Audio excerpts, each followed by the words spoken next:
예, 언제나 건축주 편에서 신축과 건축을 설명해드리고 있는 조정현입니다. 대표님, 외상공사에 대해 어떻게 생각하세요?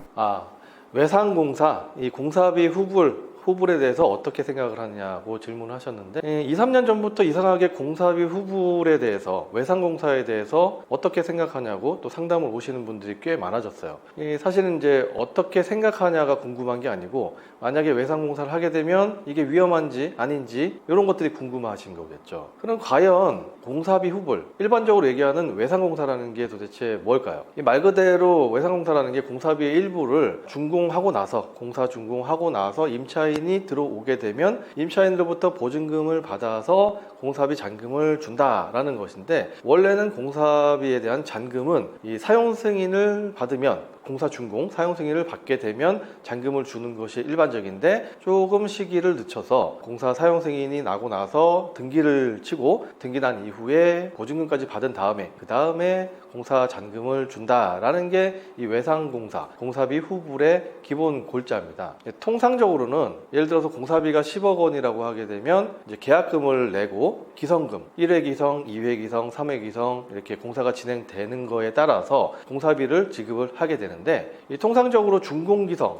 맨 마지막에 주는 기성이라는 거는 사용승인 필증이 나오게 되면 잔금을 지급을 하는 게 통상적입니다. 그런데 이 외상공사라는 거는 이 통상적으로 마지막 잔금을 사용승인이 나게 되면 그로부터 뭐 일주일이나 열흘 이내에 잔금을 지급을 하는데, 이 마지막 잔금을 임차인한테 보증금을 받으면 그 보증금으로 잔금을 내는 거를 얘기를 해요. 이게 외상공사라는 겁니다. 그래서 이것을 염두에 두게 되면, 예를 들어 전체 공사비가 10억 원이다 라고 하게 되면 대출을 받죠. 공사비 대출이 예를 들어서 예전같이 70%를 받는다 라고 하게 되면 10억 중에서 7억 원이 대출이고 자기 자본금은 3억이 됩니다. 에쿼티라고 하는 자기 자본은 3억 원을 갖고 공사를 하게 되면 10억짜리에서 7억은 대출, 3억은 내 돈으로 총 10억짜리 공사를 진행을 하게 되는데, 이때 내가 3억 원이 없는 거예요. 내가 자기 자본이 3억이 있어야 되는데 1억 원밖에 없다 보니까 은행에서 대출받은 7억 원하고 내 돈 1억 원, 이 모자르는 2억 원을 시공사한테서 나중에 내가 보증금을 받으면 잔금을 드리겠습니다 라고 해서 공사 계약을 진행을 하는 거예요. 이게 이제 외상공사, 공사비 후불제라는 건데,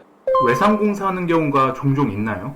사실 제가 20년 넘게 거의 30년 가까이 이쪽 계통에 있었지만 이렇게 진행되는 거는 굉장히 드문 케이스입니다. 한 20건, 30건 중에서 한 건 될랑 말랑 될까 말까 한데, 이게 갑자기 2년 전, 3년 전부터 갑자기 신축이나 건축을 처음 하시려고 하시는 분들이 이 방법을 사용을 하시려고 하는 분들이 굉장히 많더라는 거죠. 굉장히 의아했어요. 더군다나 제가 아까 말씀드렸던 20건이나 30건 중에 한 건 할까 말까 하다라는 그 내용들도 이 건축주가 신축이나 건축을 굉장히 좀 많이 해봐서 시공사의 어떤 생리를 좀 많이 알고 시공사에게 휘둘리지 않을 정도의 경륜이나 경험이 있는 상태에서 거기다 플러스해서 같이 하려고 하는 시공사가 이 관계도 굉장히 원만하고 끈끈한 신뢰 관계가 있을 때 간혹 가다가 한두 건씩 하는 거거든요. 여러분들이 이 신축 사업을 할 때 좀 아셨으면 좋겠는 게, 정석이라는 게 있는 이유가 다 있거든요. 시스템이나 절차, 뭐 매뉴얼 이런 것들이 있는 이유가 다 있다. 이 편법이라는 거는 경험이 많고 이 문제가 생겼을 때 해결할 수 있는 경험과 능력, 또 이 노하우가 있는 사람이라고 하더라도 할지 말지 해야 하나 말아야 되나 굉장히 신중하게 접근하거든요. 굉장히 신중하게 접근을 해야 함에도 불구하고 이제 막 처음 신축이라는 거를 배우고 건축을 이제 막 시작하시는 분들이 이 정석이 아닌 편법적인 방법을 아무런 거리낌 없이 또 두려움 없이 한다는 거에 대해서 사실 전 좀 깜짝 놀랐고 좀 황당한 기분이 들었어요. 그런 얘기들을 들었을 때 작년에 이 내용으로만 해서 상담을 20건 넘게 했던 것 같아요. 그런데 제가 이게 왜 그런가 봤더니 유튜브에 이런 내용들이 있더라고요. 돈 한 푼 안 들이고 시공사에게 후불, 외상공사를 하면 돈이 없어도 공사를 할 수 있다. 이런 내용들의 유사한 내용들이 굉장히 많이 돌아다니고 있더라고요. 제가 이걸 보고 좀 딱 했어요. 깜짝 놀랐습니다. 야, 이거 진짜 뭐 하면 용감하다고, 이거 굉장히 좀 신중하게 접근을 해야 되는 거거든요. 사실 조심해야 되는 것들이 굉장히 많고, 오늘 그 점에 대해서 여러분들에게 좀 알려드리려고, 위험한 부분, 오늘 그 부분에 대해서 처음 신축이나 건축을 하시려고 하시는 분들에게 먼저 했던 사람으로서, 20년 넘게 했던 사람으로서 좀 알려드리고 싶은 게 있어서 오늘 영상을 촬영을 하게 됐습니다.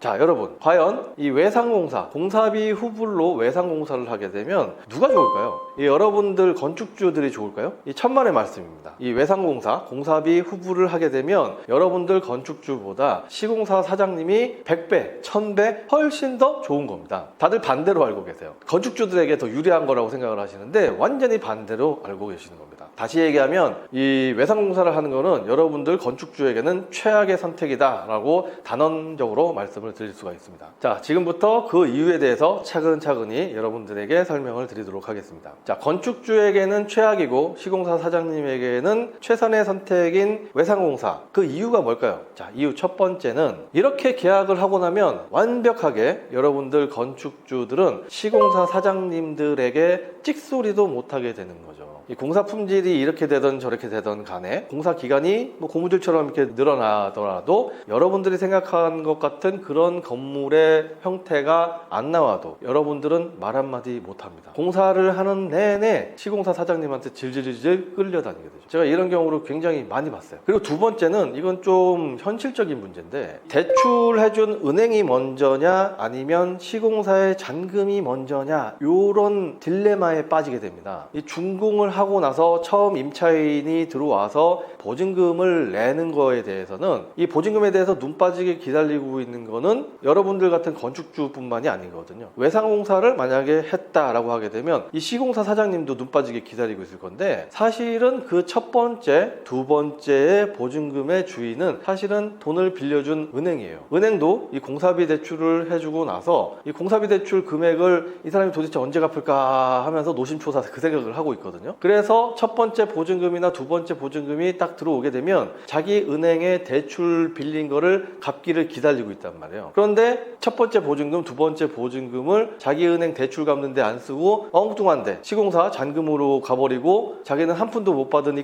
이 대출해준 은행 입장에서 보게 되면 이게 기가 찰 노릇이 되는 거예요. 그래서 이 이유 때문에 특히 신협 같은 데서 요즘에 다중주택은 아예 공사비 대출을 안 해주겠다라고 나서는 데가 굉장히 많습니다. 이런 분들이 2, 3년 전부터 갑자기 많아졌거든요. 이런 사람들이라는 거는 첫 번째 보증금이나 두 번째 보증금까지는 대출을 갚는 데 써야 되는데, 이 대출 갚는 데 쓰지 않고 시공사한테 잔금 내는 데 써버리다 보니까 은행 입장에서 보게 되면은 황당한 노릇이 돼버린 거예요. 그래서 다중주택을 아예 대출을 안 해주겠다까지 가버리게 된 거죠. 어떻게 보면은 정상적인 그리고 선량한 사람들까지 이 공사비 대출을 못 받게 되는 이런 경우가 돼버린 겁니다. 더군다나 대출을 할 때 방빼기가 부담돼서 월세를 많이 받는 방안 중에서 좋은 방법이 신탁을 활용하는 것이었거든요. 그런데 이 신탁 활용도 근본적으로 불가능하게 돼요. 왜냐하면 신탁을 하려고 하면 보증금은 신탁사한테 맡기고 이 월세를 내가 받는 구도가 돼야 되거든요. 이 부분은 나중에 뭐 신탁에 대해서 신탁 공매나 신축을 하고 나서 신탁을 이용하는 방법에 대해서 설명을 드릴 시간이 있으면 좀 더 자세하게 말씀을 드리겠지만은, 어쨌든 간에 이 월세를 많이 받는 방법 중에서 가장 좋은 방법 중 하나인 이 신탁 활용도 근본적으로 불가능하게 됩니다. 그래서 손해가 막심하게 되는 거죠. 그리고 세 번째로, 이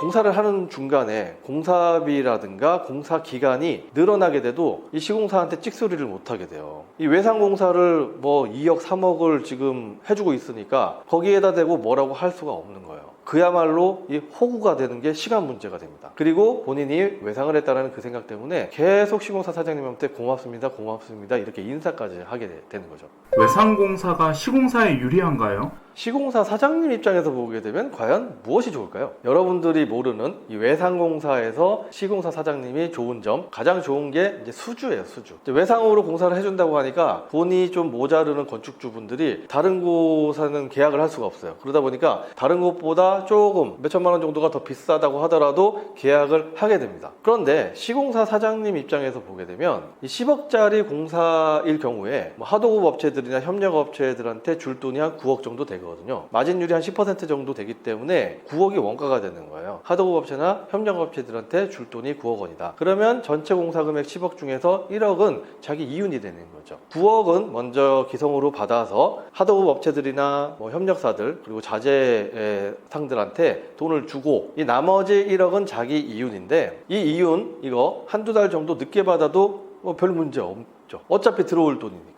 그리고 시공사 사장님 입장에서 보게 되면 이거 외상공사 하면서 1억이나 2억 정도 나중에 받을게요 라고 이렇게 하는 순간 이거 해주고 건축주는 일단 자기 꼬붕이 되고 또 공사에 대해서 뭐 이러쿵저러쿵 얘기도 못하고 공사비가 늘어났다 공사 기간이 늘어났다 이렇게 얘기를 할 때도 건축주들이 뭐라고 얘기를 못한단 말이에요. 되려 건축주들은 뭣도 모르고 아유 고맙습니다 사장님 이러고 쫓아다닌단 말이에요. 시공사 사장님 입장에서 보게 되면 얼마나 좋아요. 그러니까 결론적으로 말씀을 드리면 이 미래 건축주 여러분 이 외상공사를 하느니 자기 돈에 맞는 규모의 건축을 하세요. 아니면 이 돈을 좀 더 모아서 당당하게 외상하지 않고 당당하게 공사비 줄 거 주고 신축을 시작하시기 바라겠습니다.